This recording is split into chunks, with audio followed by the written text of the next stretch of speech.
This Autodesk Fusion tutorial continues a series of lessons learning 3D modeling in Autodesk Fusion based on problems in a mechanical drawing textbook. The next plate from the mechanical drawing textbook that we're going to model in Fusion shows this tri-square. This is important because it's the first plate that has two different objects. It has the blade that has the measurement, and then the square part that's usually made out of wood or another material. There are two ways to model this in Autodesk Fusion. We could use the traditional hybrid workflow where it's top-down, meaning we plan everything out and then have our components all internal to the file, or we can model it with the new part assembly workflow. I think for a simple object like this, it's best to model in the hybrid workflow. Later, as we get into more complex objects, we'll start using parts and assemblies.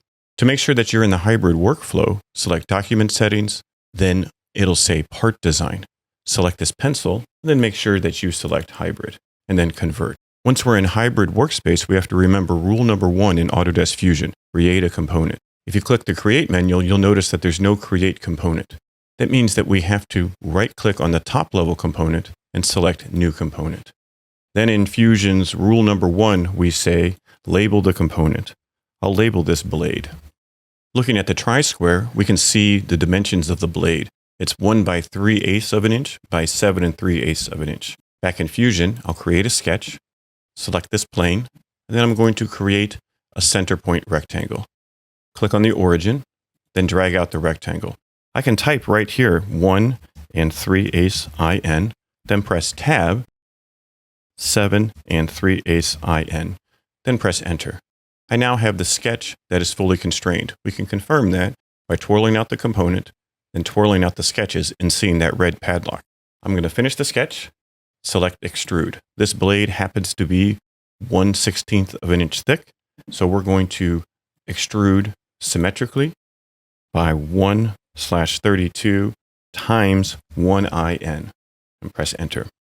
Now we have the blade component for our tri-square modeled in Autodesk Fusion. Since we're working in the hybrid design space in Fusion, we need to click to the top level component. So click right here at the top level, then right click on the top level component and select New Component. We'll call this Holder and then select OK. Notice that this is activated. We're going to create a sketch.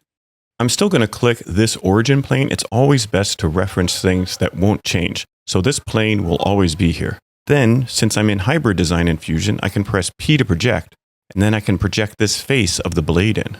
Press OK. It's 4.5 inches tall by 1 3/8 wide. So let's draw a rectangle. Press R. If I start at this corner, I can drag out, type 4.5 in, tab, 1 3/8 in. So now I have the rectangle sketch. Let's press E to extrude. If you can't select this top profile, click and hold with your mouse, and then you can drag through the menu. Select both of them. Make sure you select Symmetric. In the sketch, we can see that it is 5/8. In Fusion, for the distance, type parentheses, 5/8 times 1 in, close parentheses, divided by 2. And then select OK. Now we have the blade portion of our tri-square drawn. We need to do a few more things. We need to take out this recess portion and cut the section for the blade to exist.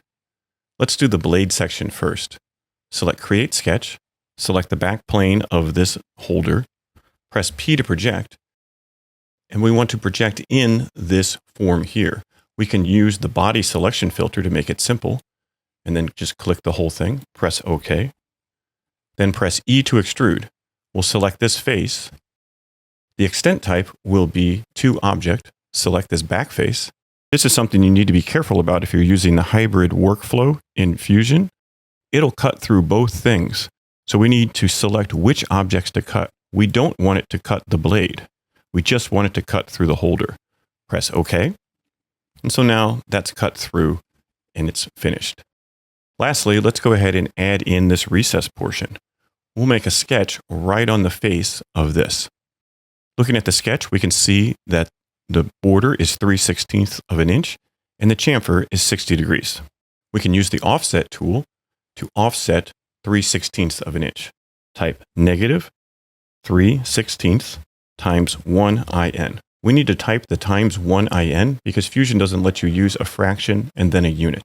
Now we can extrude in -3/16 times 1in. Now let's go ahead and make the chamfer. Select Modify, Chamfer. And we want to chamfer this bottom edge. We can select this entire face or all the edges individually. And we want to make sure that we need to make sure instead of equal distance for the chamfer that we choose distance and angle. That way we can type in the angle. The distance is going to be 3/16 times 1in. And then the angle, instead of 45 degrees, we want 60. But depending on the orientation, we may need to type 30. Here it gives us an error. We can try to flip that, but that doesn't look like the section that we have in our sketch. So let's flip back and then type 30 degrees. This almost looks correct, but now if I flip it, it looks just like the section. Press OK. And now I'm going to mirror this across. Select Create, Mirror, and then we want to mirror features instead of bodies. Select the extrude and the chamfer. The mirror plane will be the middle of our sketch, and then this mirrors straight across to the other side. Press OK. So now that we've modeled all the parts of our tri-square in Fusion, we need to click on the top level component. You can hide the grid if you want to see your object better. And then it's always a good idea to click Inspect, Display Component Colors. This way you can make sure that each piece is a different component. Here we can see the blade coming through on the tri-square. Hopefully this helps you continue to learn Autodesk Fusion with lessons from a mechanical drawing textbook. Happy 3D modeling!